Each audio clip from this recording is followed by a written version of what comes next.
starting any exercise program, always get cleared by a primary care doctor.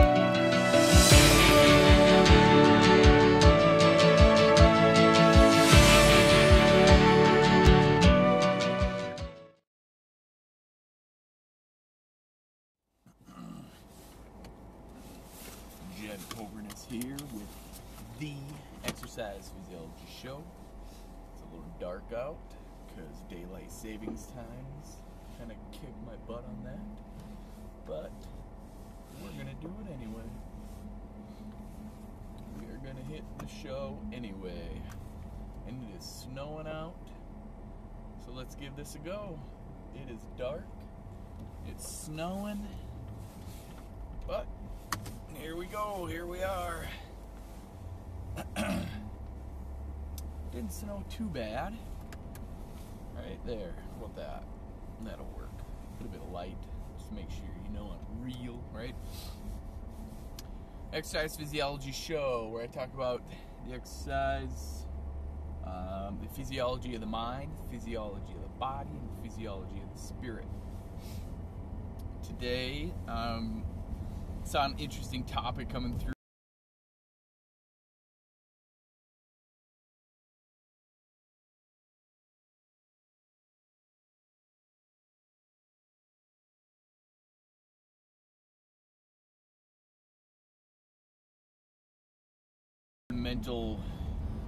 Mental health or mental illness. It's been in the same realm for a long time, but I think now it's finally getting its due diligence, if you will. The eye is finally recognizing that. Hopefully you guys can hear me okay, but yeah. So what is it? So obesity and depression go hand in hand a lot of times. If you're going to a restaurant, been there, right, where you don't know if you're going to fit in the booth. You don't know if you're going to, really fit in between the tables to get to the booth, to get to the tables, to whatever it is, right? It's not a fun feeling. So there's a few things, just comes down to a few things you can do to help, right? To help yourself. And they're real simple, but I think we overlook it, I suffer personally from ADHD, which happens, right? I mean, I understand. I don't let it get me down. I don't let it affect me, but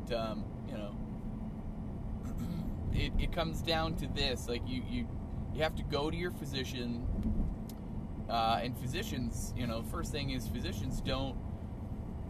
They're medically versatile. They don't have much nutrition education when they're going to med school, and they don't have much or at all exercise education, right? When they're going to med school. So what they do is they outsource, and that's where I come in. Exercise physiologists,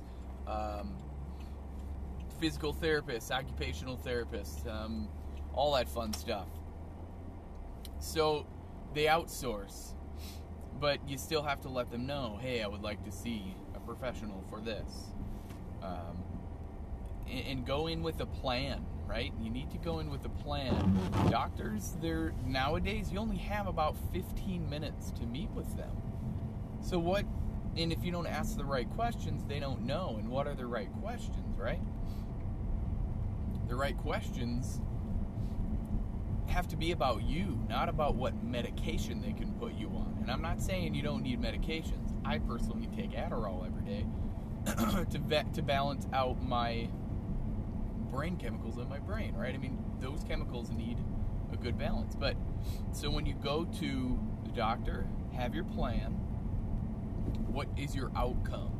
Your outcome is what? To beat obesity and to treat your depression. A lot of times exercise and nutrition can help depression.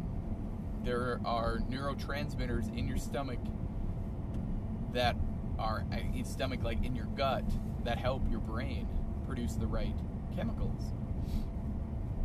So knowing that and being aware of that, saying, how can I treat this with medication and exercise and nutrition?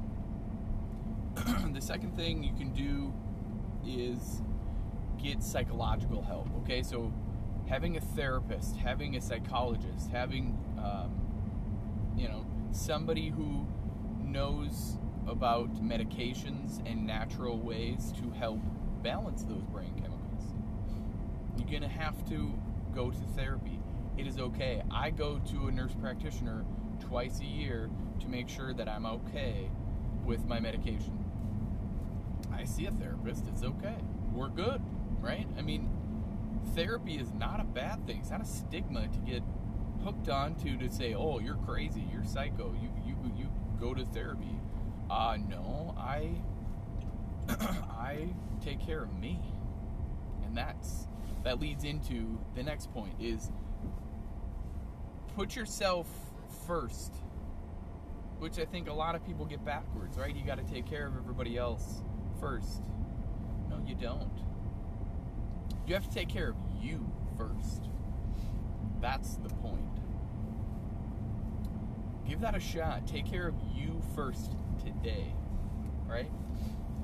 And I think the last point is awesome, is get support. Surround yourself with supportive people, and the whole, for the lack of a better term, like-minded individuals, right? But surround yourself with supportive people that they support you in what you're doing. That's the point. Give that a shot. All of those things can help. Obesity and depression and mental illness go hand in hand more times than I think we recognize. I think more times than what physicians recognize. If you have gained weight, if you feel depressed, they're just going to throw some medications at you. I'm not saying meds are bad. I'm not saying that. Do not take that the wrong way. But what I'm saying is there are ways in addition to medications that can help. And studies are showing that over a 2-year lapse of time, with small changes, with habitual changes in your mind, your body changes, it can happen, and you will beat it. It just takes time and effort, right? A boatload of effort. You didn't get to this point just by pure bad luck, right? You were the one. You were the one who did all this. You were the one who was at the crime. So there it is. Today's episode of the Exercise Physiology Show is brought to you by YGT Fitness. If you want to subscribe to our awesome community of people, head to jedcobernus.com, click in the coaching program tab, and check it out. There's a few different programs. If you want to get on a free newsletter, go to jedcobernus.com/newsletter. As always, if you're willing to change from the neck up, you will change from the neck down. I believe in you. Now it's your turn. Bye for now.